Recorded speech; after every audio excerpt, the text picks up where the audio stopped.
Hace poco, la prestigiosa revista científica Nature destacó a una científica uruguaya, una doctora en química del Instituto de Química Biológica de la Facultad de Ciencias de la Universidad de la República, por sus investigaciones súper interesantes en el área de la físico-química.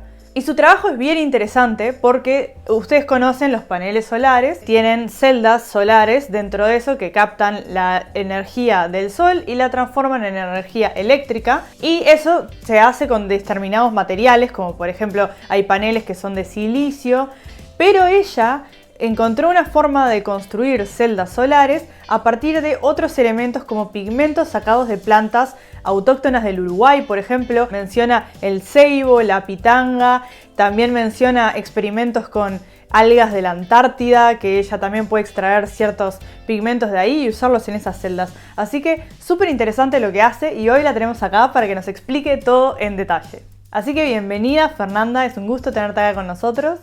Hola, ¿cómo están? Muchas gracias, Mel, por la invitación. Hola a todos y bienvenidos, yo soy Mel, soy una neurocientífica uruguaya que está en Alemania haciendo un doctorado, y a la par tengo este canal de YouTube donde entrevisto investigadores por el mundo. Y si te gusta lo que hago, te invito a suscribirte al canal, a darle me gusta al video, a dejar comentarios apoyando, o también se pueden hacer donaciones en Patreon, el link está en la descripción. Y ahora volvemos al video, vamos con Fernanda, contanos un poco sobre tu historia. Mi nombre es Fernanda Cerdá, soy doctora en química y trabajo en el Laboratorio de Biomateriales de la Facultad de Ciencias de la Universidad de la República, que está en Montevideo, en Uruguay.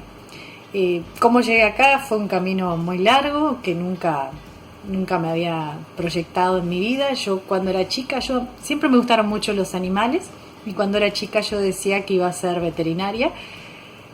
Descubrí que no podía haber sangre, entonces cuando llegó el momento de elegí la química y estudié justamente, toda mi formación completa fue en la Facultad de Química, también en Montevideo. Hice mi maestría en química, aunque en realidad mi maestría, si bien la hice en las leyes de la Universidad de la República y la defendí acá, la parte experimental la hice en Alemania. La hice en lo que en aquel momento se llamaba el Centro de Investigaciones de Jülich. Era un centro de investigaciones nucleares que creo que ya ni siquiera existe. Así que bueno, un poquito fuera del mundo estuve. Los estudios de doctorado también los hice en Montevideo, pero experimentalmente una parte de ellos tuvieron cierto contacto también con Alemania, pero ahora con otra ciudad, con la ciudad de Münster. Esas ciudades que mencionaste justo quedan medio cerca de donde vivo yo, qué bueno. Y dentro de la química, entonces, ¿en qué rama te especializaste? También fue un camino que se fue haciendo al andar, como dice la canción.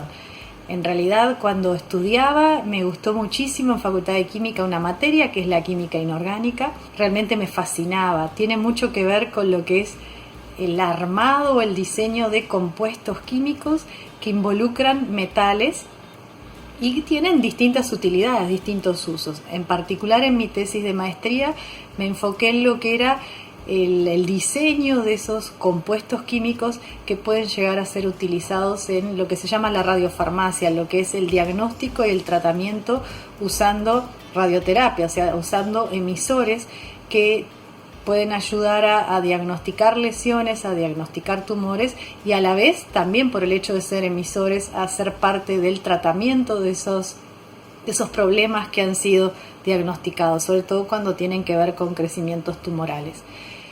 No fue un camino fácil porque también me gustaba mucho la farmacología, entonces mientras estudiaba en inorgánica también trabajaba en lo que era dosificación de fármacos, de lo que son antiepilépticos en niños en el Hospital de Clínicas, que es el hospital universitario de nuestro país.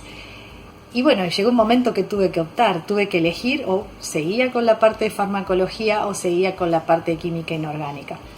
Pero unos años después tuve que volver a optar. Estaba iniciando mis estudios de doctorado y decidí cambiar de facultad y venirme a Facultad de Ciencias. Y al cambiar de facultad también tuve que cambiar lo que era mi línea de estudio o en qué centrar mis estudios. Y ahí salí, ya había abandonado la farmacología, ahí abandoné la química inorgánica y pasé a otra de las áreas de la química, que es la físico-química, la unión de las físicas con las químicas. Y bueno, y ahí me quedé. Ahí ya hace años que estoy en ese camino y ahí me quedé. Genial. Sí, entonces te iba a preguntar, ¿podés contarnos entonces qué es bien lo que haces vos? Trabajo con celdas solares, con compuestos basados en pigmentos naturales, en pigmentos de origen natural. En estas celdas solares es ese pigmento que obtengo de frutos, de flores, de algas, de cosas que uno puede obtener en la naturaleza y que generalmente han sido desechadas por la naturaleza, porque son flores que han caído, son frutos que han caído, son algas que han encallado en las orillas y que se van a terminar pudriendo. Entonces, de ese material extraemos pigmentos, extraemos lo que les da el color, lo que tiene que ver con la captación de la energía de la luz del sol en esas especies, y esos compuestos son los que se encargan de transformar la energía de la luz del sol en corriente eléctrica. En eso se basa una celda o una pila solar de este tipo, una pila basada en el uso de pigmentos, en tener ese compuesto, ese colorante, cuya función es tomar la luz del sol y generar movimiento de electrones, o sea, generar una corriente eléctrica a partir de esa luz que están captando esos compuestos químicos tan particulares que hay en las plantas. Es un camino que iniciamos en este laboratorio hace 8 años, hace un tiempo atrás, y es un camino en que hemos aprendido muchísimo, y hemos aprendido a partir del contacto con el creador de esta tecnología, con el profesor Grätzel.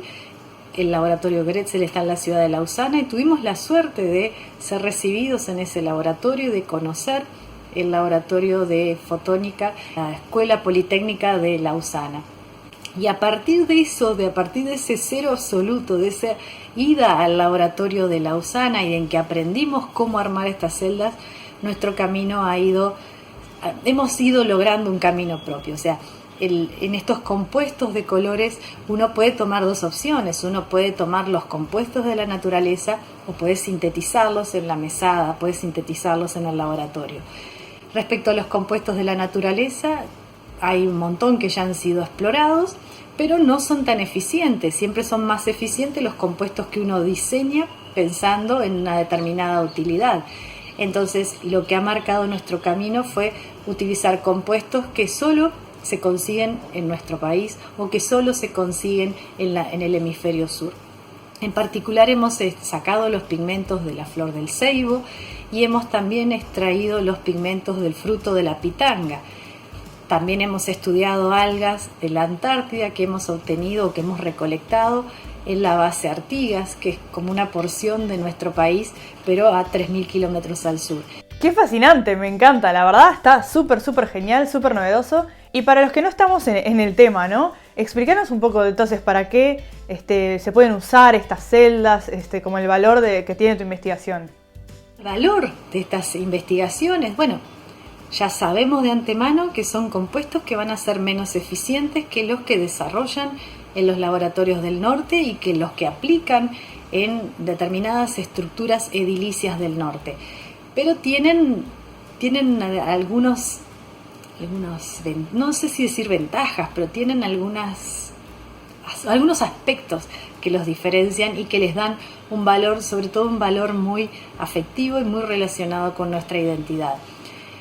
Estamos hablando de una tecnología que es diferente a la que conocemos. Es una tecnología en la cual estos pigmentos de colores son los que hacen la transformación de la luz en la energía eléctrica. Pero tienen una ventaja que no tienen los paneles tradicionales. Los paneles tradicionales son esos de color oscuro que nosotros hemos visto instalados a los costados de los edificios o en los techos de los edificios. Estos, los basados en pigmentos, son translúcidos, o sea, uno puede ubicarlos en ventanas como si fueran vitrales y eso le da la ventaja de que permite integrarlos al edificio. El signo también distintivo de nuestra investigación ha sido explorar o instalar este tipo de tecnología en la base Artigas, justamente en la base antártica, donde se buscan alternativas para la aplicación o la obtención de energía a partir de distintas fuentes, más allá de lo que es el petróleo. Se está intentando utilizar cada vez menos el petróleo en lo que es la obtención de energía en las distintas bases, por todo lo que sabemos, por todo lo que implica el uso del petróleo. Entonces, el usar la luz del sol es una alternativa más que interesante, y es una alternativa que algunas bases, no la uruguaya, pero de algunas bases han explorado. La diferencia está en que si usamos los paneles tradicionales de silicio, estos hay que ubicarlos fuera del edificio. Entonces, en los periodos de mucha nieve quedan tapados por la nieve, lo cual baja su producción o directamente la elimina, porque el panel está tapado y no puede hacer ese trabajo de conversión de la luz en energía eléctrica. Estos paneles, los basados en colorantes, al poder ubicarse dentro de los edificios, quedan protegidos. Entonces, uno puede tener un panel que está haciendo un trabajo, pero a la vez, o sea, el panel está trabajando para el edificio, pero el edificio está cuidando al panel de las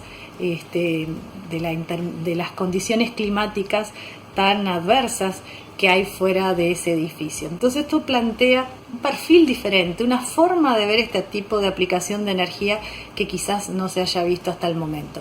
¿Y cómo anda? ¿Ya lo has testeado eso? ¿Cuánto dura, sabes? Nosotros durante años estuvimos explorando cuál era el mejor pigmento para armar celdas pequeñas.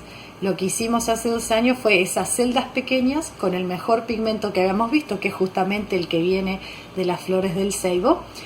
Armamos un pequeño panel y la pregunta fue, bueno, este pequeño panel que implica la conexión de varias de estas celdas pequeñas, ¿cuánto tiempo puede sobrevivir? Y bueno, este panel estuvo 19 meses instalado en la base Artigas, ahora está en Montevideo y sigue funcionando, o sea, todavía está en estudio. Sabemos que por lo menos 2 años ha podido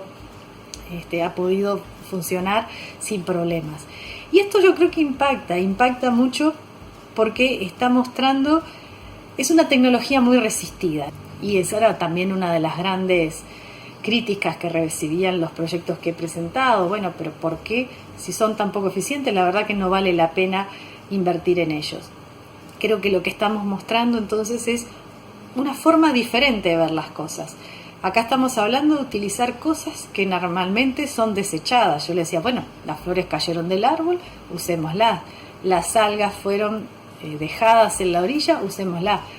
Pensemos también en especies invasivas, esas algas que están invadiendo, que esas algas pardas que se están acumulando, toneladas y toneladas de ellas en las playas de zonas más cálidas, pero que de todas formas se están echando a perder. Está bien, no son lo más eficientes, pero saquémosles un provecho, utilicémoslas para algo. Pensemos en nuestro país. Uruguay tiene ahora una industria de producción de pulpa de papel muy importante.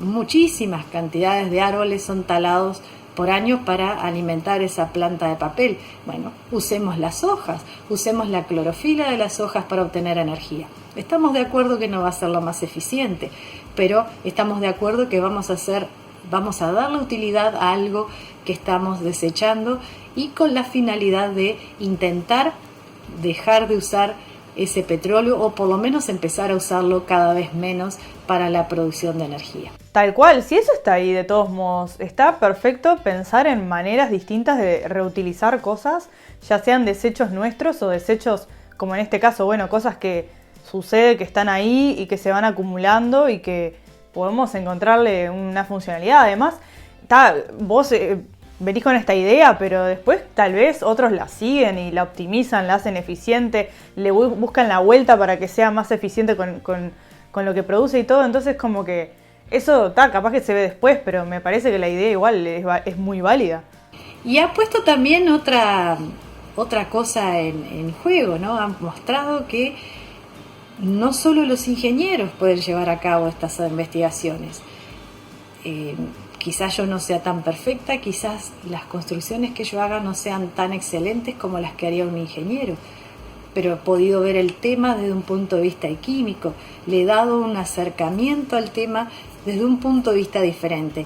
Y hoy en día yo creo que hay que entender y aceptar que para ver un problema, muchas visiones aportan al mirar ese problema. Ya los problemas no pueden ser vistos solo desde la óptica de un químico, desde la óptica de un ingeniero, de un arquitecto, de un biólogo, sino que a veces el mismo problema tiene que sí o sí ser visto desde todas las ópticas, y la suma de las conclusiones de todas esas distintas formas de analizar o de ver el problema van a contribuir a la solución final de un determinado punto que esté en discusión o que esté teniendo relevancia en ese momento. Tal cual, en todas las cosas que se inventan, en toda la ciencia y las cosas aplicadas, como la ingeniería, etc., siempre trabajo en equipo, tal cual. Y en realidad, para mí la formación que tenés vos en fisicoquímica es súper relevante a tener esas ideas, como por ejemplo, podemos usar el pigmento de esta planta en vez de no sé qué.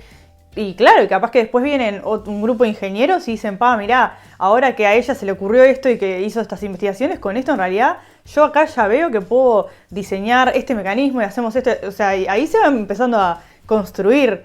Y por ejemplo, si alguien te está escuchando en este momento y quiere seguir tus pasos o más o menos trabajar en este tipo de cosas, ¿tenés algún consejo o algo que le dirías a estudiantes o investigadores jóvenes? Y yo a todos les diría lo mismo. Miren que, aunque no parezca, todo lo que ustedes escuchen, aprendan o vean dentro de la universidad les va a sumar, les va a aportar, porque nunca saben cuándo lo van a utilizar o por qué. Cuando uno hace una carrera hay un montón de materias. Y es cierto, hay materias que a uno le gustan más y materias que a uno realmente hasta le fastidia entrar o le fastidia tener que asistir a esas materias. Pero cuando quizás 10 o 15 o 20 o 30 años después te enfrentes a determinadas situaciones, quizás tengas que recordar aquello que alguna vez te enseñaron. Yo siempre digo lo mismo, yo era muy mala alumna en física, me gustaba la física, no voy a decir que no, pero era tremenda, era horrible, no sé, no era lo mío la física. Y ahora, 30 años después de haber sido esa alumna tan mala de física o tan regular de las materias que había en Facultad de Química relacionadas con la física, ahora tuve que hacer uso de ellas. Tuve que sí o sí recordar aquellos circuitos que alguna vez me habían hablado, aquellos circuitos de los que yo había renegado, tuve que recordar de ellos, tuve que volver a leer de ellos, pero no es lo mismo volver a leer cuando uno alguna vez lo vio que cuando tiene que arrancar de cero. O sea que yo les diría que presten atención a toda la información, porque quizás algún día la vayan a utilizar, y si no la tienen que utilizar no importa. Un poco lo que comentaba hace un rato, siempre hay muchos enfoques para ver un problema, y cuantas más cosas diferentes uno haya registrado, pero registrado en el sentido quizás no haber sido el mejor estudiante o el mejor alumno de esa materia, pero por lo menos haber prestado o tratado de sacar un mínimo de aprovechamiento de cada materia. Entonces uno va obteniendo una óptica diferente porque cada materia es impartida con una óptica distinta, y a veces el tener un poquito de cada una de esas ópticas también nos ayuda a nosotros a tratar de ver ese problema de distintos ángulos, porque uno tiene una tendencia muy alta a que frente a un problema tratar de transitar el camino de la solución más reportada o de la más aceptada, y a veces la solución viene justamente por salirse de ese camino. Entonces, en la medida que uno abrió la mente o aceptó ver distintos enfoques sobre una determinada cosa, es que le es más fácil encontrar un camino alternativo e incluso a veces alcanzar la solución. Tal cual, yo daría el mismo consejo como bióloga. Si bien no trabajamos en lo mismo, exactamente el mismo consejo. Yo creo que todas las ciencias es más o menos lo mismo. Y bueno, y eso era todo lo que tenía para preguntarte hoy. Muchísimas gracias, Fernanda, por estar acá. La verdad, súper interesante lo que haces. Y bueno, en el futuro veamos cómo se desarrolla esto. De nuevo, agradezco muchísimo a Mel por la oportunidad, y aquí me despido de ustedes. Espero que lo hayan disfrutado tanto como lo disfruté yo. Sí, dejen preguntas en los comentarios. Y bueno, muchas gracias a todos por estar acá y nos vemos en el siguiente video. Chau, chau.